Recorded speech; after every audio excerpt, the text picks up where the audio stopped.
네, 시험 기간이죠? 네, 대답도 없어요. 네, 아직도 시험 보고 계신 분 손 한번 들어보실까요? 네, 여러분 시험 점수 가운데 하나님의 은혜가 있게 되기를 축복합니다.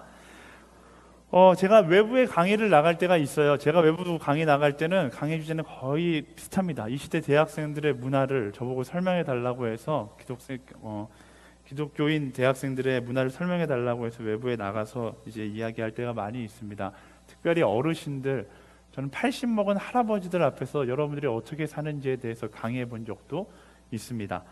제가 강의할 때 항상 어르신들에게 먼저 묻는 질문이 있어요. 뭐냐면 군대 중 가장 힘든 곳이 어디인 것 같습니까? 라는 질문이에요. 군대 중 가장 힘든 곳이 어디인 것 같습니까? 그러면 나이 먹은 할아버지들이 막 이제 가장 힘든 메이커 부대들 이름을 막 대기 시작해요. 혹은 해병대, 뭐 특수부대, 여러 가지 부대 이름을 대기 시작합니다. 그러면 저는 답을 이렇게 이야기해줘요. 그 어디도 아닙니다. 가장 힘든 부대는 내가 나온 부대가 가장 힘든 부대입니다. 라고 이야기해 줍니다. 실제로 대학생들끼리 군대 갔다 온 우리 예비역 형제들끼리 이야기하다 보면 서로 자기가 나온 부대가 가장 힘든 부대였다라고 이야기하는데요. 다 맞아요. 어느 부대가 더 힘들고 덜 힘든 게 아니라 결국 내가 훈련한 부대고 내가 있었던 부대가 가장 힘든 부대인 것이죠. 직장 생활도 마찬가지예요. 힘든 직장, 뭐 삼성이 힘들다더라, 현대가 힘들다더라, 그러기보다는 그냥 내가 있는 직장이 가장 힘든 직장인 것이죠. 학교도 내가 다니는 학교, 수업도 내가 듣고 있는 수업이 가장 힘든 수업이다라는 것을 우리는 알 수 있습니다. 고난은요, 사실 언제가 더 힘들고 덜 힘들다 평가하기 어렵습니다. 우리가 느끼는 고난은 언제나 상대적이기 때문에 그래요. 내가 느끼는 고난이 가장 힘든 것이고 가장 심각한 것이라고 우리 스스로 지각하기 때문에 그렇습니다. 이 상대적 고난을 이해하지 못하고 나의 기준으로만 이해하려고 한다면 우리는 우리가 이야기하는 꼰대가 되어 버리는 것이죠. 요즘 젊은 세대가 가장 듣기 싫어하는 말 1위가 꼰대라고 불려지는 사람들이 하는 말, 나 때에는 말이야 라고 이야기합니다. 나 때에는 말이야. 여러분들 다 그러잖아요. 제일 듣기 싫은 말, 나 때에는 말이야. 우리 엄마랑 아빠랑 또 선생님이랑 선배랑 목사님이랑 이야기할 때 제일 듣기 싫은 말, 나 때는 말이야 그러지 않았어, 이거잖아요. 근데 재미난 건요, 10년 전에도 20년 전에도 30년 전에도 젊은 세대에게 어떤 말이 제일 듣기 싫으냐고 물었으면 똑같이 나 때에는 말이야 라고 이야기한다라는 것입니다. 무엇을 이야기하는 거예요? 고난의 종류나 크기와 상관없이 내가 경험하는 고난을 우리는 가장 큰 고난으로 여긴다라는 것입니다. 우리가 체감하고 있는 고난은요, 과거의 고난과 비교할 수 없다라는 거예요. 신앙적인 고난도 마찬가지일 것 같습니다. 믿음의 선배들이 경험한 고난이 분명히 있습니다. 누군가는 순교자의 길을 걸었고 누군가는 일제시대 때 종교 탄압의 길을 걸었습니다. 이런 선배들이 만약에 주기철 목사님이 돌아가셨지만 이곳에 나타나셔서 야, 내가 신앙생활하던 때는 말이야 라고 이야기한다라면 우리가 그 주기철 목사님을 공감할 수 있을까? 공감 아예 못한다고 하기는 어렵겠지만 공감이 많이 되지는 않을 것 같아요. 반대로 저는 어렸을 때 대학교 다닐 때 그런 생각했어요. 주기철 목사님이 이 시대에 와서 저한테 이렇게 말한다라면 저는 거꾸로 이야기하고 싶어서요. 목사님이 지금 살아보세요. 얼마나 힘든지 이렇게 이야기해보고 싶었습니다. 토마스 선교사님 한국에 와서 성경책 던지고 순교하셨지만 토마스 선교사님에게도 이야기해보는 거예요. 선교사님이 지금 와서 살아보세요. 얼마나 살기 힘든지. 아마도 힘들기는 마찬가지일 것 같아요. 저는요, 이제 대학교 졸업하자마자 목사가 돼서 잘 경험하지 못했지만 직장 생활하다가 오신 목사님들이 계세요. 오랫동안 직장에서 어떤 분들은 사장도 하셨고 어떤 분들은 CEO도 하셨고 어떤 분들은 과장까지 하시고서 갑자기 주님의 부르심을 따라서 목사가 되신 분들도 있습니다. 목사가 되셨으면 어떻게 생각할까요? 이제 목사가 되었으니까 조금 하나님과 날마다 가까이 하고 좀 편한 생활을 할 수 있겠다라고 생각하시는데 이런 목사님들이 항상 입에 달고 하시는 말씀이 있어요. 직장 생활 하던 때가 편했는데 라고 이야기합니다. 제가 이런 분들의 과거를 폄하하자는 것이 아니라 그 얘기를 하고 싶은 거예요. 오늘 우리가 느끼는 고난의 체감도는 과거와 비교할 수 없다라는 것입니다. 그런 측면에서 볼 때 우리는 고난이 없는 시대에 살고 있는 것은 아닙니다. 우리가 경험하고 있는 고난은 우리 인류 역사상 내가 경험했던 가장 힘든 고난을 경험하고 있는 것이죠. 직장에서, 캠퍼스에서, 가정에서 우리는 모두 다 나름대로의 고난을 경험하며 살아가고 있습니다. 그 누구도 나 때에는 이 정도였는데 너네는 편한 거야 라고 이야기할 수 없는 그 정도의 고난의 양을 경험하고 있는 것이죠. 어제 한 공동체의 자매를 만났어요. 제가 이제 결혼식 주례를 하게 돼서 그 커플을 만나서 이야기하다 보니까 직장에서 있었던 일을 저에게 이야기해 주더라고요. 직장에서 자신의 청첩장을 직장 동료들에게 전해주는 술자리가 있었대요. 자기는 술을 마시지 않지만 이 친구가 이제 그 술자리에 가서 청첩장을 나눠주는데, 믿는 사람의 청첩장이다 보니까 청첩장에 말씀이, 성경 말씀이 딱 적혀져 있는 거예요. 청첩장을 받은 입사 동기들이 그 적힌 말씀을 보면서 조롱하듯 놀리기 시작했대요. 야, 너는 이 숭고한 결혼식을 하는구나. 야, 너가 이걸 선창해봐. 우리가 후창해 줄게. 이런 식으로 놀리기 시작하니까 이 친구가 순간 울컥해서 막 분노를 쏟아냈다라는 이야기를 하더라고요. 거기서만 울컥해야 되는데 커피숍에서 단둘이 앉아있는데 갑자기 이 친구가 막 눈물을 쏟아내기 시작하는 거예요. 제가 뭐 어떻게 해야 되나 이렇게 이야기하다가 갑자기 그런 생각이 들었어요. 설교를 준비하다가 만나서 그런지 이 친구에는 그 조롱이 주기철 목사님께서 일제시대 때 순교할 만큼의 힘든 고난이겠구나라는 생각이 들더라고요. 그 친구뿐만 아니라 여러분들도 정말로 이 시대를 살아가면서 개독이라는 조롱을 당하며 살아가는 이 시대의 크리스천들의 고난을 경험하고 있겠구나라는 공감을 한번 해봤어요. 저 사진 재밌죠? 네, 개가 장독대에 들어가 있어요. 집 위에 못 타신 분들이 있은 것 같아요. 어쨌든 우리는 그렇게 우리의 삶 가운데 하나님을 믿는 자로서 저마다의 고난을 경험하며 살아가고 있습니다. 고난은 상대적이기 때문에 시대와 상관없이, 환경과 상관없이 우리 모두가 경험하게 되어 있어요. 그렇다면 이 고난을, 그리스도인들이 경험하는 이 고난을 어떻게 대처해야 하는가?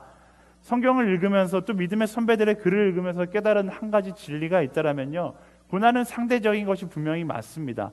하지만 믿음의 능력은 상대적이지 않아요. 믿음의 능력은 언제나 절대적이었다라는 사실입니다. 고난의 모습과 방법들은 계속 변해왔지만 고난을 이겨냈던 선배들의 이기는 방법은, 그 믿음의 능력은 언제나 변함없었다라는 것입니다. 한번 따라해 보시겠어요? 고난은 상대적이지만 믿음의 능력은 절대적이다. 아담도, 모세도, 베드로도, 바울도, 송기철 목사님도, 하용조 목사님도, 이재훈 목사님도, 최성민 목사도, 그리고 여러분도 고난을 이겨내는 방법은 한결같다라는 것입니다. How? 어떻게 이겨냈는가? 오늘 말씀 가운데 등장하는 데살로니가 교회가 고난을 이겨내는 모습을 우리가 함께 나누어 보면서 이 시대 가운데 고난을 이겨나가는 방법에 대해서 함께 이야기해 보도록 하겠습니다. 데살로니가라는 지역 자체가요, 굉장히 지독한 사람들이 모여 있는 곳입니다. 사도 바울이 그곳에 가서 복음을 전하지만 데살로니가 지역의 사람들이 사도 바울을 복음 전한 지 얼마 되지도 않았는데 핍박하고 반대하여서 쫓겨나게 됩니다. 그래서 그나마 피난할 수 있는, 그나마 좋은 사람들이 모여 있던 베레아라는 지역으로 사도 바울이 가게 되는데요, 이 데살로니가 사람들이 얼마나 지독하냐면 베레아까지 사도 바울을 쫓아서 와서 거기서 사도 바울을 계속해서 핍박했다라고 말씀은 기록하고 있습니다. 그래서 사도 바울은 데살로니가의 교회를 잠깐 세우고 복음만 전하고서 빠져나오게 돼요. 그렇다면 그 데살로니가 교회에 남아있던 사람들은 어떻게 했어요? 이 데살로니가 교회, 그 지역에 있는 사람들이 교회 사람들을 엄청나게 핍박하게 됩니다. 그럼에도 불구하고 데살로니가 교회는 고난을 이겨내고 점점 더 부흥에 나아가기 시작하는 것이죠. 그래서 그런 데살로니가 교회를 향하여 사도 바울이 이 고난을 이겨내는 길에 대해서 나누는 것이 오늘 본문의 내용이에요. 3절 말씀 같이 읽어보도록 하겠습니다. 3절 말씀 시작. 형제들이여, 우리는 여러분으로 인해 하나님께 감사하지 할 수 없습니다. 이렇게 하는 것이 마땅합니다. 일단 여기까지 읽어볼게요. 사도 바울이 고난 가운데 있는 형제들을 보면서 첫 번째 하는 말이 감사하다라고 이야기합니다. 그리고 이렇게 하는 것이 마땅하다라고 이야기해요. 보통 사람은요, 고난이 찾아오면 뭔가 잘못되었다라고 생각하거든요. 내가 뭘 잘못했지? 이렇게 반응하는데 사도 바울은 고난을 당하는 데살로니가 교회를 이용해서 감사하다라고 역설적으로 이야기하고 있는 거예요. 쉽게 말하면요, 고난이 찾아오는 것이 잘못된 것이 아니라 사도 바울의 말을 빌리자면 마땅한 것이다. 고난이 찾아온 것이 너가 뭘 잘못해서 찾아온 것이 아니라 너가 지금 잘 되고 있다, 잘하고 있다라는 뜻이다라고 사도 바울은 이야기하고 있는 거예요. 왜 그런가요?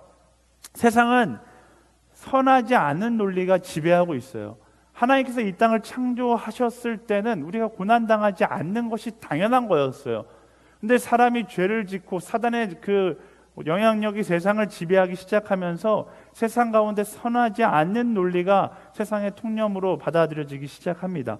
에베소서 2장 2절에서 3절까지 말씀에 그것에 대해서 이야기하는데요. 다 같이 읽어보도록 하겠습니다. 시작. 그때 여러분은 이 세상 풍속을 따라 허물과 죄 가운데 살았고 공중의 권세 잡은 자 곧 지금 불순종하는 아들들 가운데 활동하고 있는 영을 따라 살았습니다.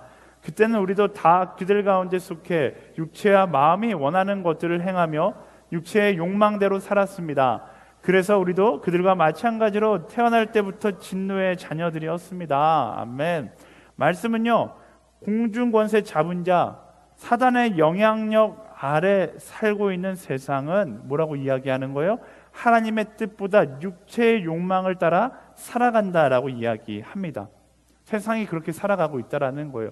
근데 그 세상 가운데 세상의 흐름이 아니라 하나님의 마음을 가지고 선한 양심, 선한 인생을 살아간다는 것은 시대를 역행하며 살아가는 것이기 때문에 역행하는 인생 가운데 고난이 당연히 찾아올 수밖에 없는 것이죠.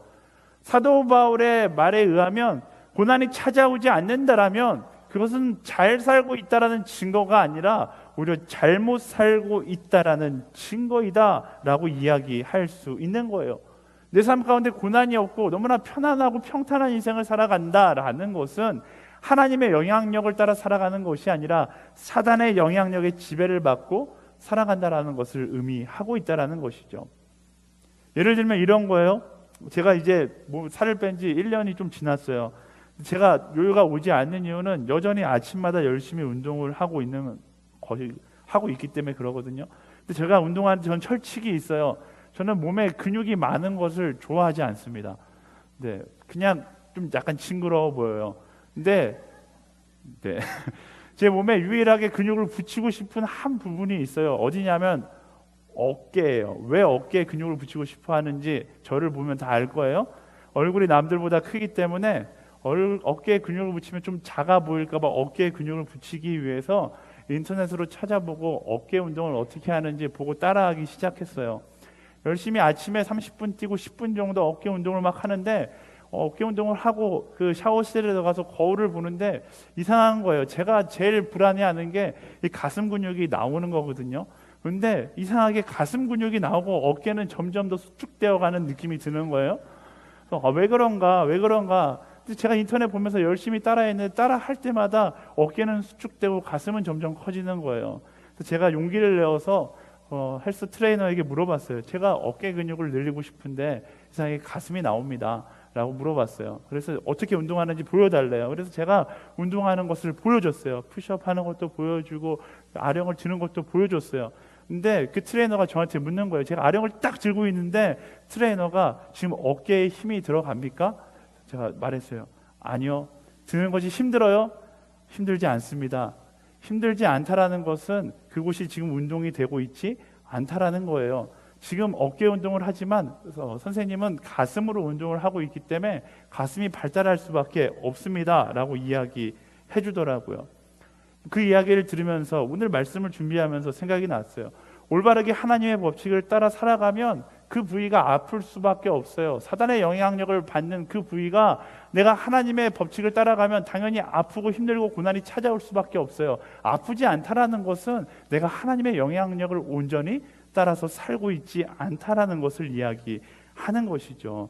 그래서요, 사도 바울이 이야기하고 있는 포인트는 신앙을 지켜나가는데 고난이 찾아오는 것은 당연한 것이기에 그 고난 앞에서 절망하거나 힘들다고 원망하는 것이 아니라 내가 하나님께서 원하시는 길을 걸어가고 있구나 라고 깨닫고 나를 올바른 길로 인도하시는 그 하나님 앞에서 감사하자라고 이야기하고 있는 거예요.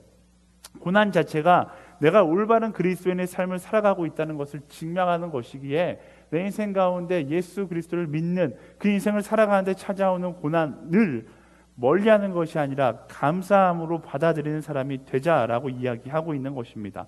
사랑하는 여러분, 고난을 감사로 여길 수 있는 여러분과 제가 되기를 예수님의 이름으로 축원합니다. 한 가지 착각하면 안 되는 것이 있는데요, 여기서 말하는 고난은 모든 고난을 다 이야기하는 것이 아니에요. 예수 그리스도를 믿는 자로서 경험하는 고난을 이야기하는 것이죠. 예수로 살아가는 like Jesus, 예수로 살아가는 자들이 경험하는 고난을 이야기하는 거예요. 예수 그리스도로 살아가기에 정직을 선택함으로 받는 고난들, 세상 사람들과 만남의 자리에서 경험하게 되는 조롱의 고난들, 성공의 기로에서 타협하지 않음으로 오는 실패의 고난들, 이런 고난들을 이야기하는 것이죠. 실패했다고 해서 관계 가운데 절망했다고 해서 어려워졌다고 해서 슬퍼하는 것이 아니라 내가 하나님 안에서 온전히 거하고 있다라면 그 고난으로 인해서 기뻐할 수 있는 우리가 되어야 한다라는 것입니다. 물론 고난만 보면 억울해요. 고난만 보면 와, 내가 왜 이 고난을 경험해야 돼? 라고 생각하는데요, 하지만 말씀은 고난을 어떻게 설명하냐면요, 빌립보서 1장 29절 말씀 함께 읽어보도록 하겠습니다. 시작. 여러분은 그리스도를 위해 살아야 할 책임, 곧 그분을 믿을 뿐 아니라 그분을 위해 고난도 받아야 할 책임을 받았습니다. 사랑하는 여러분, 신앙을 지킬 때 찾아오는 고난들이 분명히 있습니다. 선한 길을 걸어갈 때 찾아오는 고난들이 있습니다. 하지만 그것으로 인하여 슬퍼하는 것이 아니라 감사할 수 있는 우리가 되기를 예수님의 이름으로 축원합니다. 우리는요, 말씀이 이야기하잖아요. 그리스도인은 고난도 받아야 될 책임이 있다라는 거예요. 악을 분별하고 영적 전쟁에서 하나님의 편에 설 수 있게 하시는 성령님께 고난 가운데 감사할 수 있는 우리가 되어야 하는 것이죠. 사람들은 그것이 악인지도 모르고 고난을 피해서 도망치다가 사단의 영향력으로 휩쓸려 갑니다. 그리고 그것을 기뻐하는 거예요. 하지만 우리는 그것을 분별하고 세상의 영향력, 사단의 영향력을 따라 쫓아가는 것이 아니라 하나님께서 말씀하신 말씀의 길을 걸어갈 수 있다라는 그 성령의 인도하심을 발견할 수 있다라는 사실만으로도 우리는 감사하며 살아가야 한다라고 말씀은 이야기하고 있는 것입니다. 사랑하는 여러분, 세상을 선택하지 않고 예수 그리스도를 선택할 수 있는 그 사실 하나만으로도 감사할 수 있는, 고난 중에 감사할 수 있는 저와 여러분들이 되기를 예수님의 이름으로 축원합니다. 우리 옆 사람에게 이렇게 말씀해 주시겠어요? 고난 앞에서도 감사할지어다, 이렇게 이야기할까요? 아멘. 네, 그리고요, 그렇게 고난 앞에서 감사하고, 사도 바울은 감사에서 멈추는 것이 아니라 감사를 지나 성령께서 인도하시는 그 방향성에 대해서 계속해서 말씀 가운데 이야기하고 있습니다. 3절 하반절과 4절 말씀 함께 읽어볼게요. 자막 보고서 시작. 이는 여러분의 믿음이 점점 자라나고 여러분 모두가 각자 서로에게 나타나는 사랑이 풍성하기 때문입니다. 그러므로 우리는 여러분이 당한 모든 핍박과 환난 가운데 보여준 여러분의 인내와 믿음으로 인해 친히 하나님의 교회들 가운데서 자랑합니다.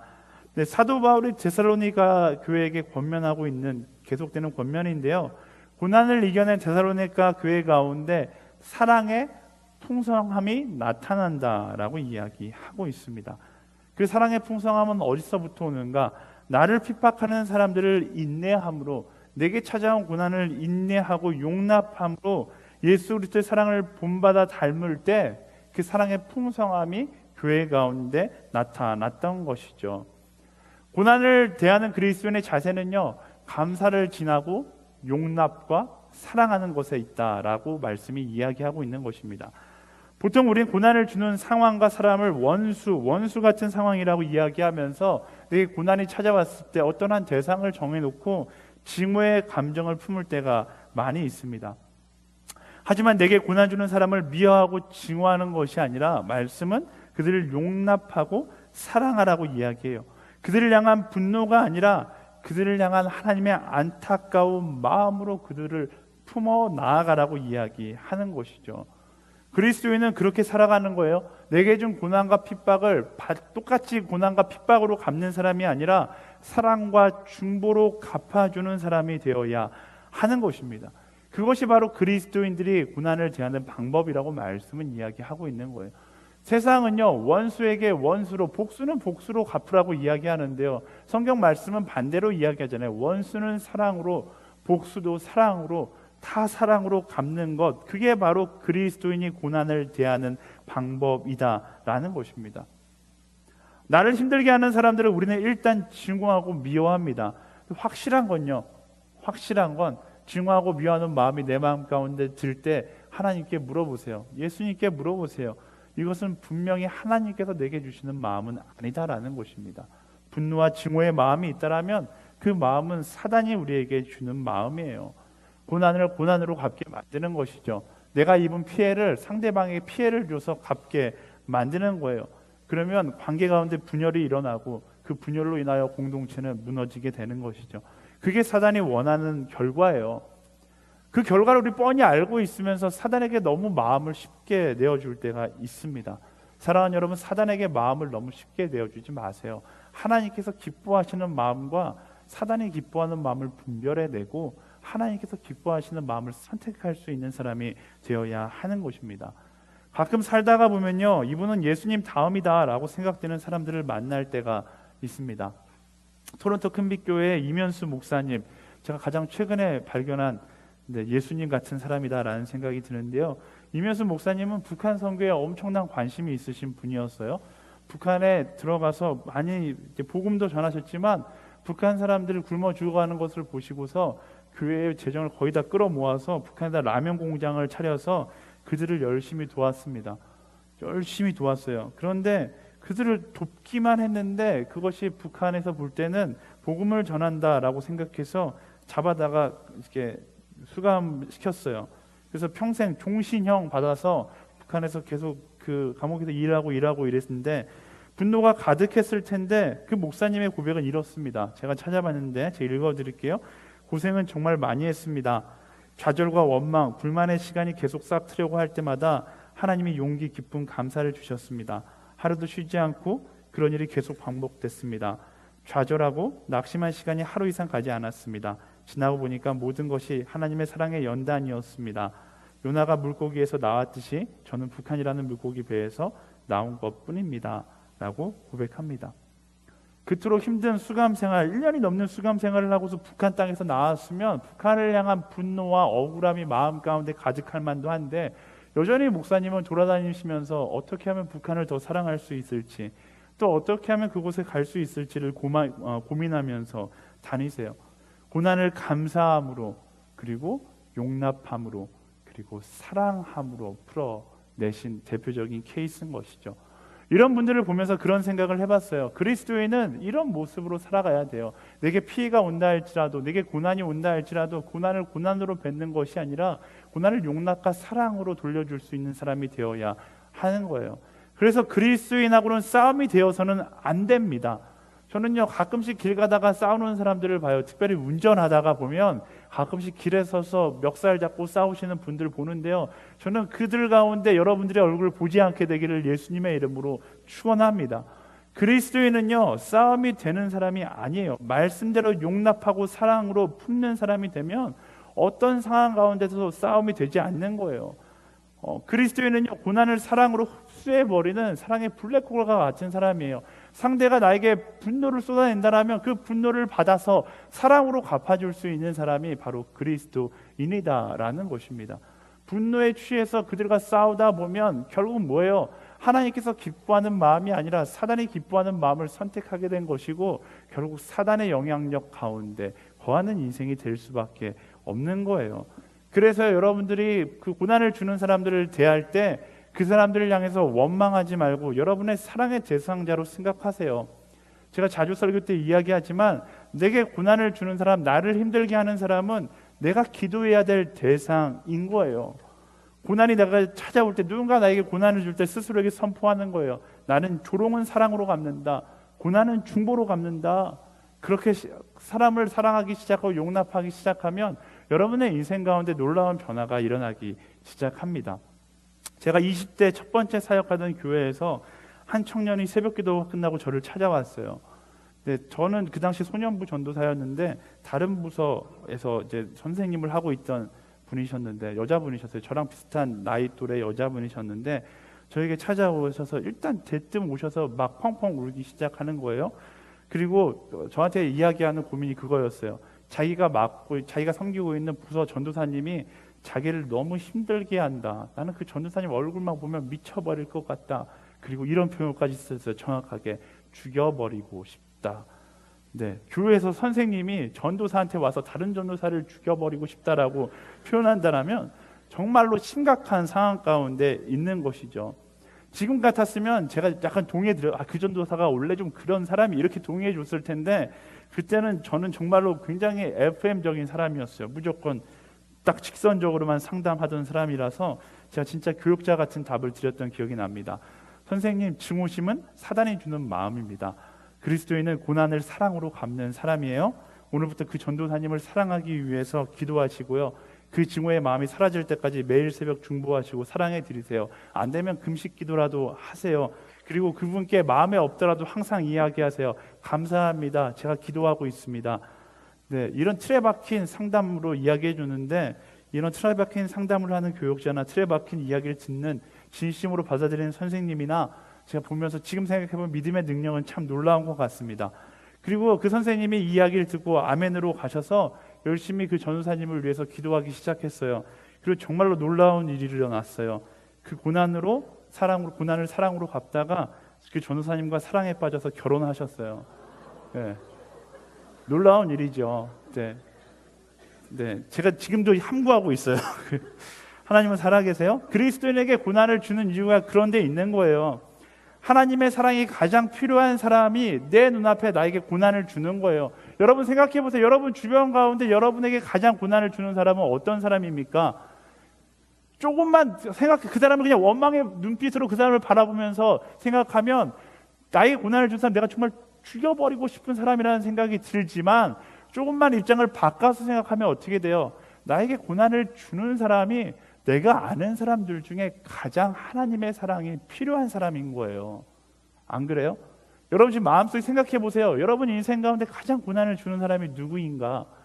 그리고 조금만 뒤돌아서 생각해 보면 그 사람 인생 가운데 가장 필요한 것이 바로 하나님이고 예수 그리스도의 마음이다라는 사실을 알 수 있습니다. 하나님께서 고난 주는 사람을 내 앞에 세우시는 이유가 뭐예요?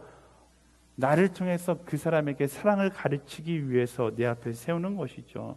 한번 따라해 보시겠어요? 나를 힘들게 하는 사람이 내가 책임져야 할 사람이다. 네, 실제로요, 커플들, 교회에 있으면 커플들, 그런 커플들 많아요. 제가 지금 그 극단적인 예를 들어서 그렇지, 저랑 상담하지 않아도 그런 커플들 많이 있어요. 싸우다가 정들어서 특별히 아울리치에서 아웅다웅 하다가 정들어서 만나서 사랑하게 되는 커플들도 많이 있어요. 뭐예요? 하나님의 마음으로 상대의 모습을 바라보기 시작하면 정말로 증오하고 싶고 미운 그 모습이 내가 품어야 될 저 사람의 약점이라는 사실을 깨닫고 그때부터 그 사람을 사랑하게 되고 아끼다 보면 어떻게 결혼도 하고 함께 살기도 하는 것이죠. 내가 너희를 사랑한 것처럼 너희도 서로 사랑하라. 이 말씀에 답이 담겨져 있어요. 우리가 예수 그리스도를 십자가에 못 박았지만 예수님은 어떻게 우리를 사랑하셨어요? 자기의 생명을 다해서 우리를 사랑하여서 주셨어요. 예수님처럼 생각하고 행동하고 믿는 것, 그렇게 선택하는 것, 그게 바로 사랑으로 갚는 것입니다.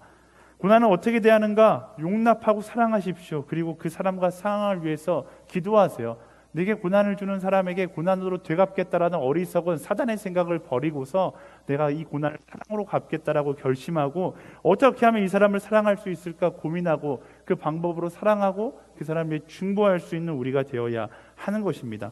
직장에서 나를 힘들게 하는 사람, 학교에서 관계 가운데 나를 힘들게 하는 사람, 상황, 여러분 주변 가운데 그런 사람들과 나에게 고난을 주는 사람들이 있을 겁니다. 그 사람이 여러분의 첫 번째 기도 제목이고 여러분의 이 시대 가운데 가장 사랑해야 되는 사람이다라는 것입니다. 제대로 기도하고 제대로 듣는다라면 성령께서 분명히 여러분들 마음 가운데 그 사람을 향한 마음을 말씀하실 거예요. 저는 확신합니다. 저도 맨날 그래요. 저도 이야기 살다가 보면 막 분노가 일어나고 미운 사람이 생기죠. 저도 운전하다가 보면 와 진짜 전 운전을 저렇게 쓰레기같이 하냐 이런 생각이 들 때가 있어요. 근데 제가 그럴 때마다 요즘 항상 저한테 외치는 것이 어디 있어요? Like Jesus. 예수님 어떻게 할까요? 하면 성령님께서 내 마음 가운데 확실하게 말씀하세요. 그 사람을 위해서 기도하라는 거예요. 너가 사랑해야 될 사람이고 너가 품어야 될 사람이고 너가 중보해야 될 사람이다 라고 말씀하시는 것이죠. 성령의 말씀에 귀 기울이고 그 말씀 가운데 순종하기 원하신다라면 하나님께서 분명히 말씀하세요. 용납해라, 사랑해라. 그리고 말씀 앞에 순종해 보세요. 사랑하고 용납해 보세요. 여러분 삶 가운데 놀라운 변화가 일어나기 시작하는 거예요. 고난을 다스리는 방법 두 가지 배웠습니다. 첫 번째 감사하라. 두 번째 따라해 보시다. 용납하라. 그리고 사랑해라. 네, 감사해라, 용납해라, 사랑해라. 그리고 마지막으로 한 가지 더 보도록 하겠습니다. 5절 말씀입니다. 5절 말씀 같이 읽어볼게요. 시작. 이것은 여러분을 하나님 나라에 합당한 사람들이 되게 하시려는 하나님의 공의로우신 심판의 표입니다. 그 나라를 위해 여러분도 고난을 받고 있습니다. 사도 바울은요, 하나님 나라에 합당한 사람들이 되게 하는 하나님의 과정, 그게 바로 고난이다라고 이야기하는 거예요. 이 말은 굉장히 충격적입니다. 고난은 하나님의 사람이 되는 과정이다라는 거예요. 이 말은 즉슨 이 땅 가운데 고난은 끝나지 않을 거라는 거예요. 내가 아무리 고난을 이기더라도 하나님 나라 갈 때까지는 고난은 계속 될 것이다 라는 것입니다. 너무나 좋은 소식인가요? 그렇다면 우리는 어떻게 해야 하는가? 베드로전서 4장 12절 13절 말씀 이렇게 이야기합니다. 같이 읽어볼게요. 시작. 사랑하는 사람들이여, 여러분을 시험하려고 오는 불같은 시험이 있더라도 무상한 이상한 일이 여러분에게 일어난 것처럼 여기지 말고 오히려 여러분이 이것을 기뻐하십시오. 이는 그분의 영광이 나타날 때 여러분이 크게 기뻐하고 즐거워하게 하려는 것입니다. 아멘. 저는 이 베드로전서 4장 12절 13절 말씀을 묵상할 때마다 생각나는 저희 훈련소 내무반에 붙여져 있던 그 분이 생각이 납니다. 이렇게 써 있었어요. 남자들은 다 알 거예요. 피할 수 없으면 즐겨라 라고 써 있습니다. 피할 수 없으면 즐겨라. 그리스도인으로 살아가면 고난은 찾아옵니다.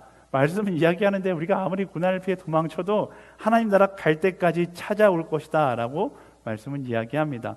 그렇다면 어떻게 해야 하는가? 고난을 피하려고 하지 말고 즐기기를 선택하는 거예요. 어떻게 즐길 수 있어요?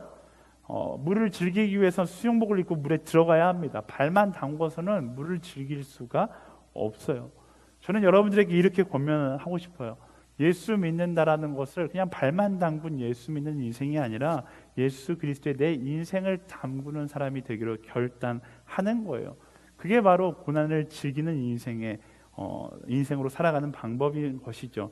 즐기기 위해선 더욱더 거룩한 하나님 편에 서서 좀 거친 표현을 쓰자면 노골적인 그리스도인으로 살아가야 하는 거예요. 반쪽짜리 예수 믿는 듯 안 믿는 듯한 인생을 살아가면 우리 인생은 고난을 힘들어하는 인생이 될 수밖에 없습니다. 그것이 아니라 온전히 예수 믿는 인생, 아니 예수 그리스도를 자랑하는 인생, 내 인생 자체가 예수 그리스도를 대변하는 인생을 살아가기로 결단하면 그때부터 내게 찾아오는 고난을 기뻐하며 즐길 수 있게 된다라는 것입니다. 저는 저와 여러분이 그런 인생을 살아가게 되기를 소망합니다. 우리가 세상 가운데 고난이 찾아올 때 왜 고난 앞에서 주저하고 힘들어하고 걱정합니까? 우리가 반쪽짜리 그리스도인으로 살아가려고 하기 때문에 그래요. 온전히 예수 그리스도에 미쳐서 살아가면 내게 찾아오는 고난이 두렵지 않습니다. 예전에 허브대학부의 한 형제가 대학원에 들어가서 맞이하는 첫 번째 술자리 간증을 하는 이야기를 제가 잠깐 들었어요. 대학원 들어갔는데 경제학을 전공하는 친구였던 것 같은데 첫 번째 술자리에서 술을 권하는 교수님과 선배들이 막 많았대요. 마셔봐 이러는데 이 친구가 술자리를 박차고 일어나서 외쳤다라고 이야기합니다. 저는 그리스도인이라 술을 마시지 않습니다. 하지만 제가 여러분들을 위해서 기도하는 사람이 되겠습니다. 저에게 술을 권하시는 선배님들 한 분 한 분을 위해서 제가 위해서 기도하겠습니다 라고 이야기했대요. 이 이야기를 듣는데 듣던 우리 허브대학부의 많은 지체들이 이렇게 이야기했어요. 너 완전 또라이다 이렇게 이야기했어요. 근데 저는 그렇게 생각해요. 그게 가장 아름다운 선택을 했다고 생각합니다. 왜냐하면 반쪽짜리 그리스도인으로 살아가는 것이 아니라 내 랩실에서 나는 온전한 그리스도인으로 살아가겠다라고 선포한 것이기 때문에 그래요. 왜 우리가 너무나 당연한 선택 앞에서 주저합니까? 결국 고난을 즐기지 못하기 때문에 그래요. 여러분 인생 가운데 고난을 즐길 수 있기 위해서는 여러분들이 선택해야 돼요. 정말로 나는 예수에 미치는 인생, 예수 그리스도 노골적인 그리스도인으로 살아가겠다고 선택하고 여러분 인생 가운데 내가 그리스도인임을 선포하고 다닐 수 있어야 하는 것입니다. 제가 아파트 7층에 살고 있는데 목사로서 아파트 주민들에게 저는 목사입니다 라고 말하기 굉장히 부끄럽거든요. 왜냐하면 말하는 순간 나는 밖에 반바지를 입고 나갈 수 없을 것만 같고 뭔가 모범적인 삶을 살아야 할 것만 같은 거예요. 제가 처음에 이사 가서 한 달 동안은 인사도 이렇게 안녕하세요 이렇게 인사만 하고 다녔어요. 사람들과 긴 시간을 이야기하지 않았습니다. 왜? 저에게 직업을 물어볼까봐 조용히 하고 다녔어요. 저희 앞집 아저씨가 어느 순간 저에게 물었어요. 엘리베이터에서 7층에서 1층까지 내려가는데 같이 내려가니까 아저씨가 저에게 물은 거예요. 근데 뭐 하시는 분이세요? 이렇게 물으시는 거예요. 제가 2초 정도 갈증했어요. 말해야 되는가 말아야 하는가, 왜 하필 다른 층도 아니고 우리 앞집 아저씨가 나에게 묻는가. 순간 고난을 자처하고 싶지 않은 저의 마음을 보았습니다. 그리고 생각이 들었어요. 하나님께서 기뻐하시지 않는 고민을 내가 하고 있구나. 그리고 확실하게 이야기했어요. 네, 온누리교회 목사입니다 라고 이야기했어요. 물론 제가 온누리교회 목사입니다 라고 말하는 순간 저의 삶에 엄청난 제약들이 들어오기 시작했어요. 만날 때마다 기도해달라고 하시고, 반바지 입고 다니면 뭐 이렇게 굉장히 이상한 눈으로 쳐다보시고, 또 이 아저씨께서 동네 방네에 다 소문을 내셔서 저는 저희 아파트에서 가장 유명한 그 목사가 되었습니다. 그래서 저의 삶도 마음도 전혀 다른 사람이 되었습니다. 그런데 한 가지 기쁜 건요, 하나님 앞에서 떳떳하기 때문에 물론 나의 삶 가운데 제약이 있고 자유는 조금 잃어버렸을지 모르지만 하나님 안에서의 나의 기쁨은 놓치지 않았고 넘치는 기쁨을 지금 누리며 살아가고 있다라는 거예요. 사랑하는 여러분, 그리스도인으로 살아가면서 고난이 힘들게 느껴지는 것은요, 결과적으로 내가 아직 노골적인 그리스도인이 되지 못했다라는 거예요. 여러분의 캠퍼스, 여러분의 클래스에서 내가 여전히 고난이 두렵다라고 여겨지는 건 내가 아직 노골적인 그리스도인으로 살아가지 못한다라는 것이죠. 여러분의 직장 가운데에서 내가 여전히 술자리가 두렵고, 내가 여전히 직장 상사들과 함께하는 것이 두렵고, 직장 상사들에게 조롱받는 것이 두렵다라면 뭐예요? 내가 아직 노골적인 그리스도인이 되지 못했다라는 거예요. 사도 바울은 이야기합니다. 그리고 성경은 이야기합니다. 고난을 두려워하는 인생이 아니라 노골적인 그리스도인이 되어서 그것을 내 신앙의 자랑으로 여길 수 있는 사람이 되라라는 거예요. 그래서 내가 그리스도임을 선포하십시오. 그리고 고난을 자랑스럽게 여기는 거예요. 책 제목 중에 수치의 복음, 영광의 복음이라는 책이 있어요. 복음은요, 세상적으로 볼 때 수치스러운 거예요. 수치스러워요. 근데 그 수치를 경험하지 않고 복음을 품는 사람이 될 수가 없어요. 수치를 경험하지 않고 복음을 품겠다라는 것은 수영장에서 옷 입고 수영하겠다는 것과 마찬가지예요. 벗어야지만 자유해질 수 있는 것이고, 내가 그리스도인임을 선포해야지만 그것을 따라 온전히 살기로 결단할 때 우리는 고난 가운데 기뻐할 수 있고 고난 가운데 자유할 수 있는 것입니다. 저는 여러분들에게 강권하고 싶어요. 여러분의 삶 가운데 노골적인 그리스도인으로 살아가세요. 여러분의 주변 사람들이 여러분들이 그리스도인이 아니라고 생각하고 있다면 여러분들 오늘 가서 선포하세요. 내가 그리스도인입니다 선포하고 그 고난의 무게가 기쁨의 크기로 변화되는 것을 경험하게 되기를 예수님의 이름으로 축원합니다. 그래서 외치는 거예요. 세상을 향해서 Yes, I'm a Christian. 내가 그리스도임을 선포하고 고난을 기뻐하고 너희가 나를 조롱하는 것을 기뻐하는 거예요. 사도 바울이 그랬어요. 사도 바울을 조롱하는 사람들, 사도 바울을 핍박하는 사람들을 보고 사도 바울은 더 기뻐하고 더 감사했어요. 왜? 그 고난의 무게가 내가 하나님 나라에서 누리게 될 영광의 무게였기 때문에 그런 것이죠. 노골적인 그리스도인이 되어서 세상의 고난을 두려워하는 인생이 아니라 세상 가운데 그 고난을 기뻐하며 주님과 동행하는 것을 내 인생의 가장 큰 자랑으로 여길 수 있는 예수 그리스도에 미친 한 사람, 바로 여러분들이 되기를 예수님의 이름으로 축원합니다. 말씀을 정리하고 함께 찬양하고 기도했으면 좋겠는데요. 고난은 상대적입니다. 누구는 큰 고난, 누구는 작은 고난, 그렇지 않습니다. 내가 처한 고난이 가장 힘든 고난인 것은 분명히 맞습니다. 하지만 그 고난을 이겨내는 방법은 언제나 절대적이에요. 하나님을 의지하고 그 믿음의 능력을 경험하면서 이겨나가는 것입니다. 사도 바울이 그 팁을 3가지 줬어요. 첫 번째, 고난 중에 감사하라. 두 번째, 용납하고 사랑해라. 세 번째, 노골적인 그리스도인으로 살아가라 라는 것입니다. 사랑하는 여러분, 우리는 그리스도인입니다. 나를 그리스도인이라고 부르는 호칭에 부끄러워지지 않으면 않을수록 우리는 고난 가운데 감사하고 고난 가운데 기뻐할 수 있고 고난을 이겨내는 그리스도인이 될 수 있습니다. 놀라운 것은요, 노골적인 그리스도인이 되면 더 이상 세상에 두렵지 않게 되는 거예요. 세들백 교회 리고렌 목사님이 썼던 목적이 이끄는 삶 서두 부분에 보면 이런 이야기가 나옵니다. 어설픈 하와이 관광객에게는 바다의 큰 파도가 두려움이지만 프로페셔널한 서퍼들에게는 거친 파도는 가슴 뛰게 하는 설렘과 같다라고 이야기합니다. 어설픈 그리스도인들에게 세상은 두려운 공간이지만 예수 그리스도에 미친 사람, 진짜 그리스도인에게는 세상은 우리의 가슴을 설레게 하는 공간이다라는 것입니다. 하나님께서 우리에게 보여주신 길에는 고난이 있습니다.